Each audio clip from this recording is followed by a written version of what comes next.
office with a little NFL flavor. We have an NFL great, future Hall of Famer, Edgerrin James. You might remember him from many years with the Indianapolis Colts, then the Arizona Cardinals and the Seattle Seahawks. And Edgerrin, you hanging out in Albuquerque, man. Did you get a breakfast burrito while you were here? Oh yeah, we ate good. I forgot the name of the restaurant we went to. I guess it's a popular restaurant. We went there yesterday, and today we got a chance to go to the. We took the train up to the top of the mountain, so that was different. We did a little hiking. I had to go in and get some Albuquerque gear so I can travel. Walk the terrain. Let people know get people up to speed on what you're doing now. As far as we just remember you burning it up on the football field. All those records, man. The first, youngest guy to do everything. Every year you add another 1,000 yards. The youngest guy, 2,000, 3,000, 4,000, 5,000. You just keep going. We're just used to seeing that. What have you been doing since then? Well, now I've just been taking care of myself and doing a lot of charity work. I have a foundation that I run, and I deal with a bunch of kids in the summertime, and also just finally getting a chance to travel and explore the world. I have little different business things that I do, but for the most part, I'm a tourist. I like to get around, have fun, and try to see different things that I wasn't able to see once, during the time that I was committed to playing football. And obviously, you made some great investments, then, because you said travel the world, and some people can't do that. So I mean, it's good. It's good. No, I'm just saying it's good that you took care of yourself. Oh yeah, there's no question that I was going to do that. Anybody that knew me knew that from a financial standpoint, the day that I walked on the football field was never going to be an issue.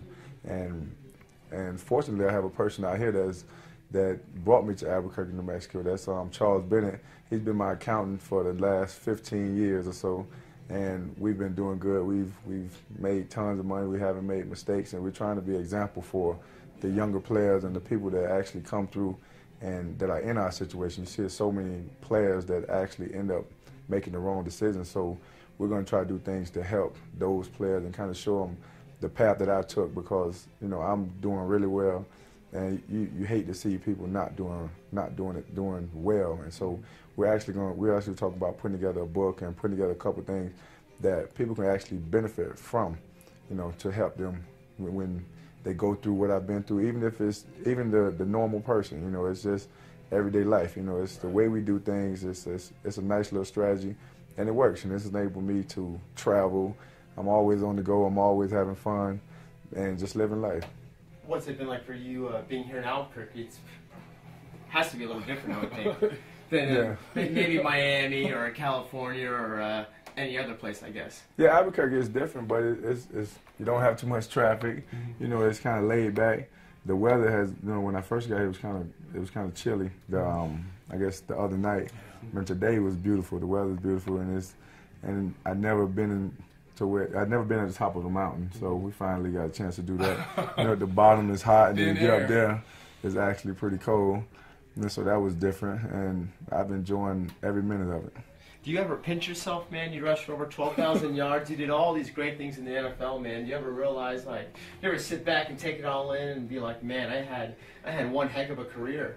No, I really don't even look at it. It was a job. It was something that I was blessed to do, and I just went out to do my job. I just try to make sure that the people that are coming behind me and the ones that I actually have hands-on dealing with, trying to make sure that they're doing things the right way, trying to advance them so that they're able to go through and fulfill their dream and anything that they want to do. And I can tell them from personal experiences from being in the league and not just being there, but having an impact on the game and when I actually got on the football field. It seemed like you knew when to get out, and I know that you had your family situation too, but you knew when to get out, and you feel like that was a great decision. Now, when you look at guys, because there's some after effects if you get hit too many times and different things like that. Do you ever think about that? Like, I hope I got out at a decent time and stuff like that. For me, I already knew I was going to leave early. I understand when I went in what I was up against. That's why I totally committed to football. And a lot of times now you have people, they have 1 foot in, 1 foot out. They don't totally commit. I totally committed to football, and I gave everything to football because I knew at the end of my career, once I wasn't able to do what I was doing in the beginning, I would walk away and I would go take care of my family, and I would also get a chance to enjoy the fruits of my labor, and go see the world, experience different things, and also get into different business ventures to make things even better, from the experiences. So walking away was not a big deal for me, because it was already kind of pre-planned. I prepared to do that a long time ago. I knew that I was going to go up to a certain amount, It was just unfortunate the last year when I had so much going on, when I was supposed to pass up so many people on the rushing list, you have the opportunity to do that. But then you start thinking about what's more important, and family became more important. So, I said, okay, I don't have to go chase these yards or chase this and that just to pass this person, I think I've done enough. And I came in the NFL and I've done it the right way, somebody that not only did it the right way on the field, but off the field also. And I always wanted to leave the game with that right there being something that stood out to people, for anybody that paid attention. What is your take? What is your take on concussions and stuff like that? I mean, like you see, it's even like in soccer and stuff like that, and people, it's like the more technology they get, the more they can study these things. And we actually know a guy from here who was he didn't have a concussion, but he had suffered from a different ailment where it just ravaged his body. But the concussions, they can lead to all kind of things. And what is your take on that stuff? Well, I think that's the beauty of the game. That's why you are one of the players. You have to have a warrior mentality. You have to know that this goes with the territory. That's why you're getting paid so well. You're getting paid so much because you're going into an era where you don't know what's going to happen to you. It's a violent game, and it's one of those games that you got to take the good with the bad. You go out, you're able to live a good life, you're able to have fun, you're doing what you want to do, but there's risk involved. So when it comes to the concussions, everybody have different takes on it, And if you're going to play the game, try to protect yourself as much as possible, but you have to know that there's a risk involved in playing the game, and it's something that could affect you, and every player that I know, you're going to have injuries. You're going to have certain type of injury. You're going to have things with your hands, things with your knees, stuff that's going to affect you. And that's why you want to see players take better care of themselves, as far as financially, because when they walk away from the game, you're not going to be able to walk away like somebody else that's walking away from an office job or anything. You're going to walk away with something that, especially if you was good and you played a long time, you're going to walk away with some kind of injuries or some kind of defect. And it's part of the game, and that's the way I look at it. You hate to see things like that happen, but it's all part of the game, and anybody that signs up, you got to understand what you're getting yourself into. Do you feel yourself mentoring more now, and now you see younger guys coming through the league that might have that lavish lifestyle, and you're like, hey man, you may want to kind of take it easy on this or that and partake, but they may listen to you because you've already done all that stuff. You know what I mean? I've always mentored people, but it was more of, I've never been a person that was, out in the public or this and that. I've always been around people that if I'm around you or if somebody came to me, that's how you get it. If you end up in South Florida, that's like the bed where everybody's at. And so you end up dealing with people.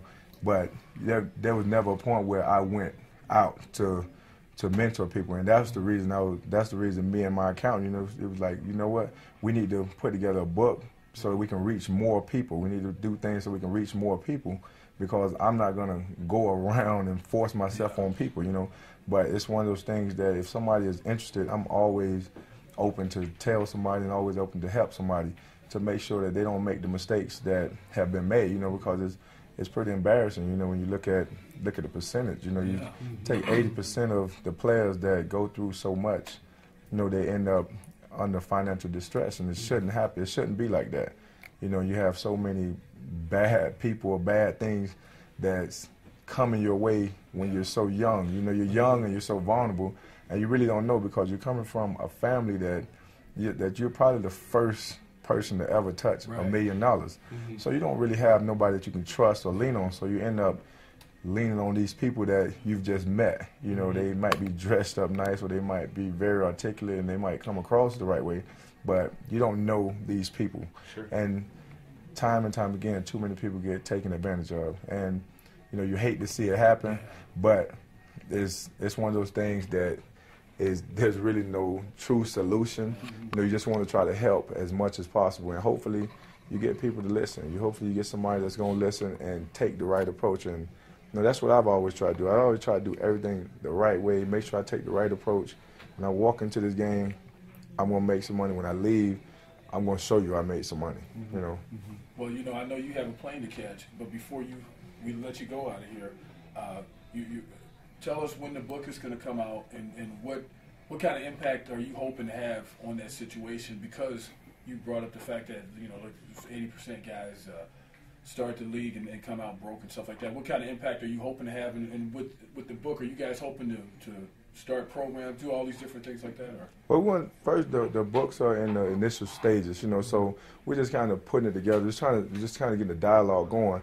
And as far as the impact that the book will have, you never know. You just want to make sure that you say, you know what, I did my part. I can't make somebody do this. I can't make somebody pick up this book and read it. I can't make people to see things my way. But I feel there's a natural obligation for somebody that's done things the right way to sit out and say, okay, this is how I've done it. This is why I've done it. And if you want to look at this, or you want to kind of follow this path, here it is, or here's the material that can actually put you in that direction. Mm-hmm. Because there's tons of things out there that tell people don't do this, don't do that, Right. And I just want to make sure, okay, look, you look at the way I did it, because I'm no different from the other players. Most players, they come from similar backgrounds. Mm-hmm. And so you can't make this excuse that I came from this, and that, because I came from those same things. Right. And those are the things that I want to make sure that I'm sharing, make sure that I'm showing people that, hey, look, I've done it, you can do it. If you don't want to do it, that's up to you. But when it's all said and done, I don't want you to look and blame the NFL, blame this person or blame that person, because you have these opportunities, So I just want to make sure I'm doing my part. Well, you made a difference on the field. Former NFL running back Edgerrin James, I should say great running back, because you're headed to the Hall of Fame. Lawrence Gilligan, Dominic Crispin behind the camera. I'm Van Tate. We'll see you next time.